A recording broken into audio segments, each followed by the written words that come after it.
Class 6 first unit test পরীক্ষার এই দোরগোড়ায় দাঁড়িয়ে তোমাদের জন্য নিয়ে চলে এলাম বাংলা বিষয়ে একটি চূড়ান্ত গুরুত্বপূর্ণ নমুনা প্রশ্নপত্র।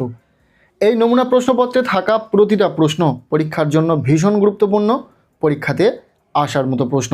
কাজেই তোমরা যারা বাংলা পরীক্ষাতে ভালো রেজাল্ট করতে চাইছো, অবশ্যই এই নমুনা প্রশ্নপত্রে থাকা ছোট বড় প্রতিটা প্রশ্ন খুব ভালো করে পড়ে রাখো। এখান থেকে বেশ কিছু প্রশ্ন তোমাদের পরীক্ষাতে কমন আসতে চলেছে।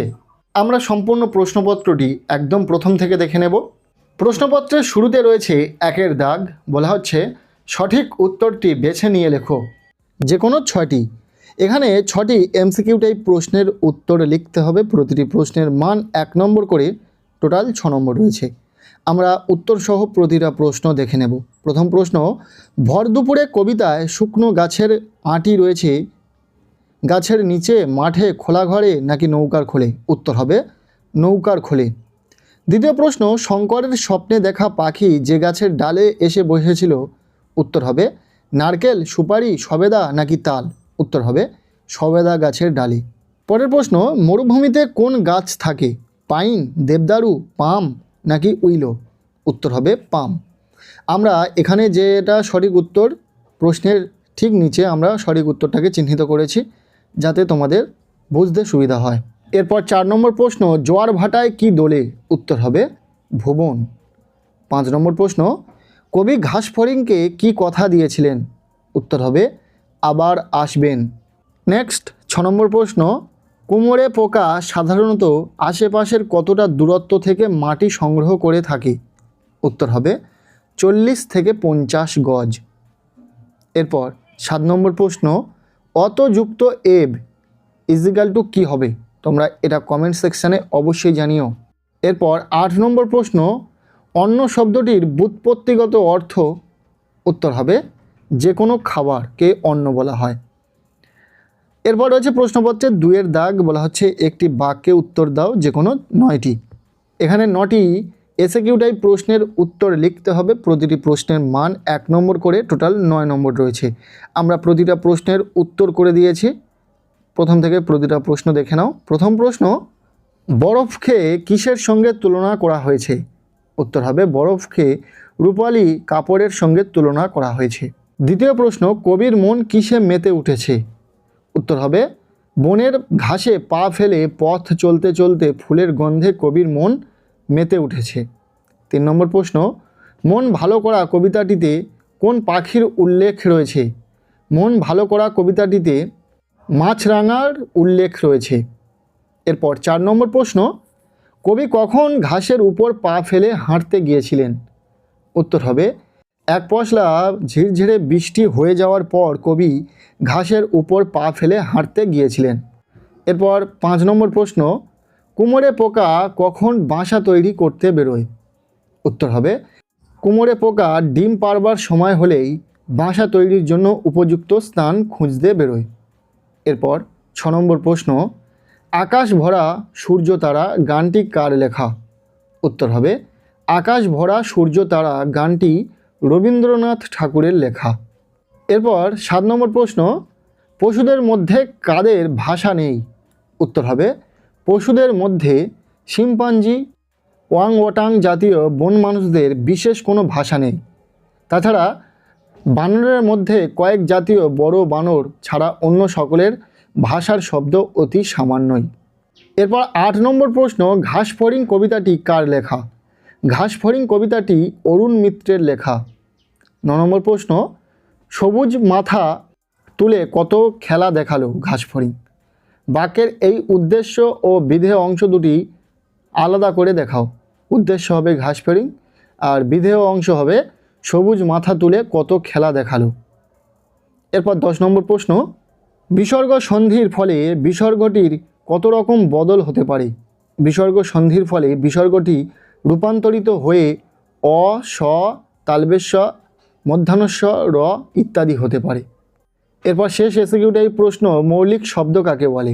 উত্তর হবে যেসব শব্দকে আর ভাঙা যায় না বা শব্দটিকে কয়েকটি ছোট ছোট খণ্ডে ভাঙলেও তার আর কোনো অর্থ পাওয়া সম্ভব নয়, সেই সমস্ত শব্দকে বলে মৌলিক শব্দ। যেমন লাল, জল, বাবা, মা ইত্যাদি।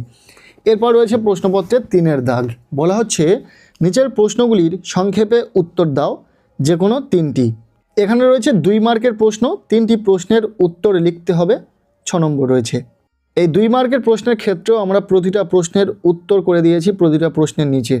দেখে নাও, প্রথম প্রশ্ন, কবির গান কিভাবে জেগে উঠেছে? উত্তর হবে, এই বিশ্ব প্রকৃতির বিশালতা দেখে কবি যেমন অবাক তেমনি মুগ্ধ। তিনি আশ্চর্য হয়ে যান যে কিভাবে এই আকাশ ভরা সূর্য তারা এই বিশাল পৃথিবীর মধ্যে তিনি স্থান পেয়েছেন। অবাক হয়ে ভাবেন এই পৃথিবীতে জোয়ার ভাটা থেকে শুরু করে সবই কেমন নিয়মের শিকলে বাঁধা। নিজের নাড়িতে যেন তিনি সেই টানই অনুভব করেন। ঘাসের ছোঁয়ায়, ফুলের গন্ধে তার মন ভরে যায়। তিনি ভাবেন এত আনন্দের দান প্রকৃতি কী সুন্দরভাবে ছড়িয়ে রেখেছে। চোখের দেখায়, কানের শোনায়, জানার মধ্যে, অজানাকে সন্ধান করার মধ্যে তার এই বিস্ময়টি ফুটে উঠেছে। সেই বিস্ময় থেকেই তার গান জেগে উঠেছে। খুব ভালো করে দেখে রাখো উত্তর সহ প্রশ্নটি। এরপর দ্বিতীয় প্রশ্ন, পাইন দাঁড়িয়ে আকাশে নয়ন তুলি। কবিতা অনুসারে পাইন গাছের বর্ণনা দাও। এখানে প্রশ্নের উত্তর যেটা হবে, কবিতায় বলা আছে উত্তরে পাহাড়ের উপরে পাইন গাছ দাঁড়িয়ে আছে। আকাশের দিকে মাথা তুলে পাইন গাছের দাঁড়িয়ে থাকার ভঙ্গিটি দেখে মনে হয় যেন সে চোখ তুলে আকাশের দিকে চেয়ে দেখছে। তার পাতার উপর জমে থাকা বরফ যেন তার রূপালি রঙের কাপড়। হালকা হাওয়ায় তার দুলুনি দেখে কবি বলেছেন যে যেন স্বপ্নের ঘোরে দিনরাত দুলে চলেছে। এরপর 3 নম্বর প্রশ্ন, কবির সঙ্গে ঘাসফড়িংয়ের নতুন আত্মীয়তা কিভাবে গড়ে উঠল? উত্তর হবে, ঝিরঝিরে বৃষ্টির দিনে বৃষ্টি থামার পর কবি গিয়েছিলেন ভিজে ঘাসের উপর পা রাখতে। সেখানেই ছিল ঘাসফড়িং।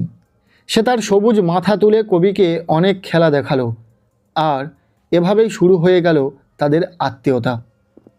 এরপর 4 নম্বর প্রশ্ন, কুমোরে পোকার শিকার ধরার উদ্দেশ্য ব্যাখ্যা করো। শিকারকে সে কিভাবে সংগ্রহ করে? উত্তর হবে, কুমোরে পোকার শিকার ধরে তার বাচ্চাদের জন্মের পর সে খাবার প্রয়োজনে তা আগে থেকেই সঞ্চয় করে রাখার জন্য। বাসার কুঠুরি তৈরি হয়ে গেলে কুমোরে পোকা শিকার ধরতে বেরোয়।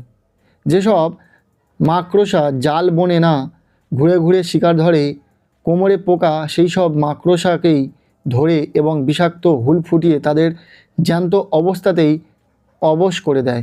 তারপর মুখে করে সেই মাকড়সাটিকে বাসায় নিয়ে আসে। এরপর প্রশ্নপত্রে 4-এর দাগ। বলা হচ্ছে যে কোনো 3টি প্রশ্নের উত্তর দাও। এখানে রয়েছে 3 মার্কের প্রশ্ন, 3টি প্রশ্নের উত্তর লিখতে হবে, টোটাল 9 নম্বর। আমরা প্রতিটা প্রশ্ন দেখে নেব। প্রথম প্রশ্ন, শঙ্কর কোন স্কুলে পড়ে? সেই স্কুলের বর্ণনা দাও। এরপর দ্বিতীয় প্রশ্ন, ভাবনা করে পারতামই না আমরা, কবি কেন এ কথা বলেছেন? এরপর 3 নম্বর প্রশ্ন, জীবজন্তুরা কিভাবে তাদের মনের ভাব প্রকাশ করে? এরপর 4 নম্বর প্রশ্ন, পাইন গাছ কিসের স্বপ্ন দেখে? কেন সে এমন স্বপ্ন দেখে বলে কবি বলেছেন? ব্যাস, এই ছিল ক্লাস 6-এর ফার্স্ট ইউনিট টেস্ট পরীক্ষার একটি প্রশ্নপত্র। এই প্রশ্নপত্রে থাকা ছোট বড় প্রতিটা প্রশ্ন খুব ভালো করে পড়ে রাখো। এখান থেকে বেশ কিছু প্রশ্ন তোমাদের পরীক্ষাতে কমন আসতে চলেছে। আজকের এই ভিডিওটি তোমাদের কেমন লাগলো অবশ্যই জানিও। ভিডিওটি ভালো লেগে থাকলে লাইক করে দাও। চ্যানেলে নতুন হলে চ্যানেলটিকে সাবস্ক্রাইব করে রাখো, আর পারলে ভিডিওটি বন্ধুদের সাথে প্রচুর শেয়ার করে দাও। প্রত্যেকের বাংলা পরীক্ষা খুব ভালো হোক, সবার জন্য শুভ কামনা রইল।